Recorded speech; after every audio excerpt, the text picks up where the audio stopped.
आपको पता है एक जीव ऐसा है आज भी जो संकल्प से सृष्टि आज भी करता है। बताओ कौन है? मोर नहीं।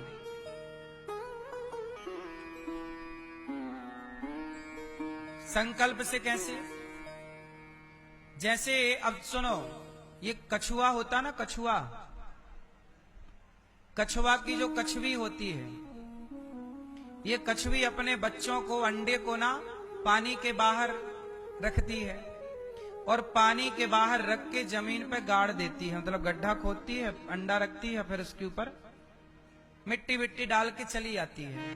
फिर वो पानी के भीतर रहते रहते अपने बच्चों का चिंतन करती है और वो संकल्प लेती है कि अब मेरे बच्चे हो जाएं, तो वो उसके संकल्प मात्र से उसके बच्चे वहां, जब वो जाती है दोबारा, तो उसके बच्चे वहां तब प्राप्त हो जाते हैं। तो ये जीवों की सृष्टि आज भी ईश्वर ने कुछ बचा रखा है एविडेंस के रूप में, ताकि आज के युग में विश्वास होना कठिन है तो विश्वास बना रहे। तो आज भी जब देखो, भगवान जब सृष्टि करते हैं तो कैसी सृष्टि करते हैं? संकल्प की।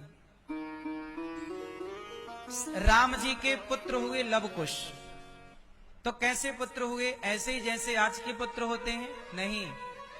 माता सीता कौन है? साक्षात लक्ष्मी। राम कौन है? साक्षात नारायण।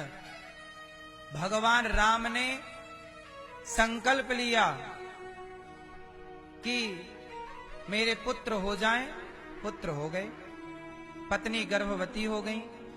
अब जैसे देवकी माता गर्भवती हो गई, 8वें गर्भ में भगवान कृष्ण पहुंच गए, तो हमारा जन्म तो होता है देखो मां की योनि से। हमारा और आपका जन्म कैसे हुआ? मां की योनि से ना बाहर आए हम सब लोग। लेकिन भगवान कैसे जन्म लेते हैं? भगवान हमारी तरह जन्म थोड़ी लेते हैं कि नरा जुड़ा है फिर नरा कटेगा और योनि के द्वारा बाहर आए। नहीं, भगवान जब प्रकट होते हैं, भादों का महीना आया, कृष्ण पक्ष की अष्टमी तिथि आई, रात्रि के 12 बजे, तो देवकी के यहाँ गर्भ से नहीं प्रकट हुए, ऐसे ही प्रकट हो गए आकाश में, चतुर्भुज रूप में प्रकट हो गए। योनि से प्रकट नहीं हुए कि जैसे माँ का बच्चा हम और आप पैदा हुए हैं, ऐसे नहीं। भगवान इसलिए क्या लिखा? भय प्रगट कृपाला दीन दयाला। जन्म नहीं, हम लोगों का होता है जन्म, भगवान का होता है प्राकट्य। इसलिए हम जन्मा है, भगवान अजन्मा है। इसलिए कुछ लोग कहते हैं कि भगवान भी तो पत्नी वाले हैं, पति वाले पत्नी पति रहते हैं। हम पति पत्नी में और भगवान पति पत्नी में अंतर है।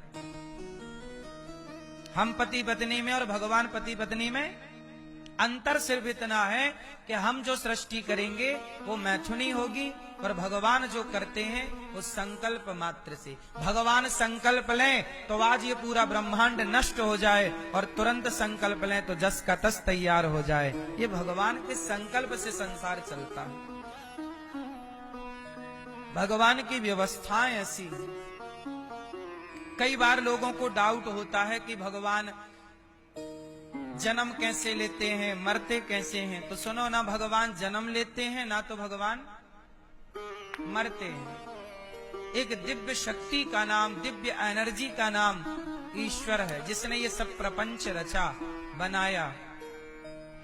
जब हम पैदा हुए तब पीपल बना बनाया था, जब हम पैदा हुए तब नदी बनी बनाई थी, जब आपके बाप दादे पैदा हुए तब भी नदी बनी बनाई थी, तब भी समुद्र बना बनाया था, जब आपके दादा परदादा पैदा हुए तब भी सूर्य बना बनाया था, चंद्रमा बनी बनाई थी। सवाल ये खड़ा हुआ कि भैया ये सब बनाया किसने होगा?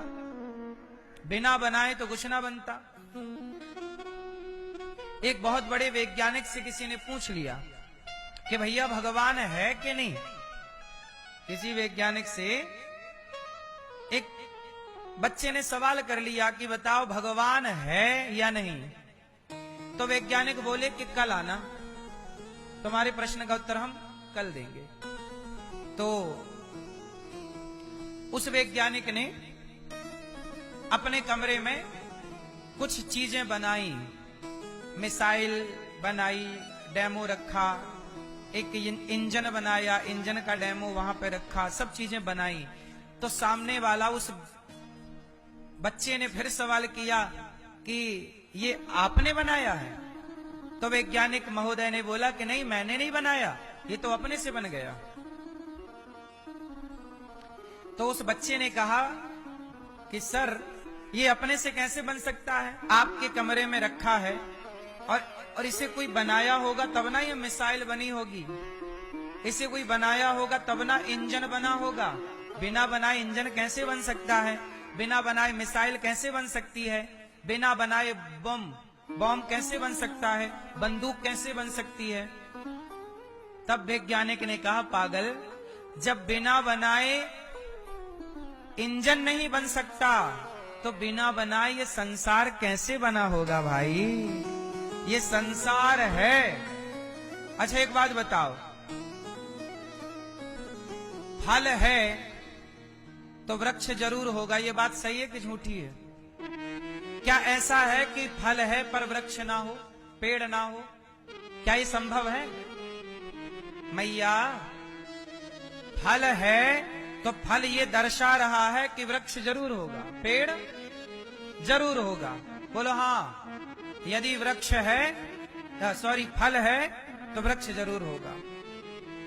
वृक्ष ना होता तो फल कदापि ना होता। उसी तरह जैसे फल है तो वृक्ष का अपने आप पता लग रहा है कि है, उसी तरह ये संसार है तो भगवान का पता लग रहा है कि भगवान है तब तो बनाया गया है। ईश्वर, पेड़ ना होता तो फल कैसे होता?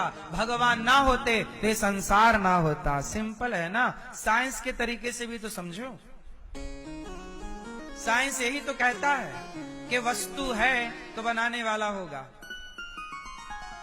बिना बनाए कोई भी वस्तु नहीं बनती। तो बताओ, आपकी किडनी किसने बनाई? तुम्हारी माँ के पेट में किडनियां थोड़ी होती हैं। पर तुम 4 बच्चे पैदा हुए अपनी माँ से, तो तुम चारों में किडनियां है कि नहीं? लीवर है कि नहीं? अब तुम माँ को जरा फाड़ कर देखो, एक किडनी ना मिलेगी एक्स्ट्रा। उसकी जहां की तहां है, पर तुम्हारे भीतर भी आ गई। बोलो हाँ, नहीं आई? किसने डाल दिया? तुम माँ को, जब माँ भगवान के घर चली जाए तो पूरा सिस्टम खोल कर देखना, एक भी एक्स्ट्रा आंख ना मिलेगी पेट में। पर तुम पैदा हुए तो 2 आंख, फिर तुम्हारा भाई आया तो 2 उसकी 4, फिर तुम्हारा तीसरा भैया आ गया, 6 आंख पेट में थी तुम्हारी माँ की, कहां से आ गई? क्यों जी, माँ के पेट में कोई आंखें बनती हैं क्या? बोलो,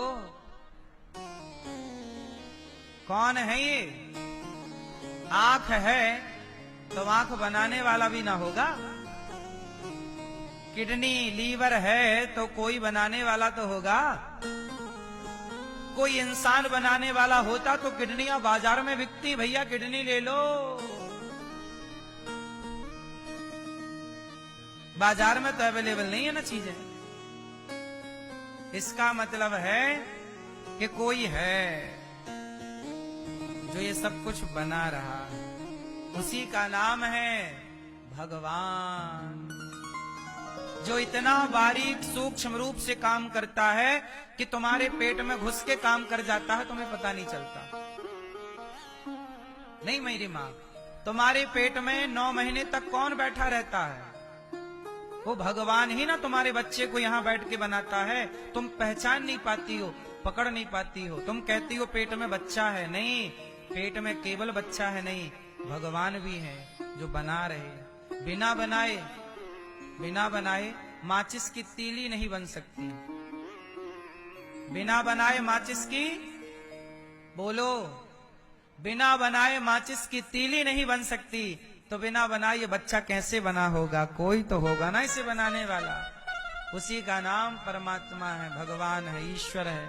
उसी को अलग अलग नामों से पुकारते हैं। उसी को कोई गॉड कहता है, उसी को कोई राम कहता है, कृष्ण कहता है, नारायण कहता है, हरि कहता है, शंकर कहता है। कुछ भी कहो, जाकी रही भावना जैसी।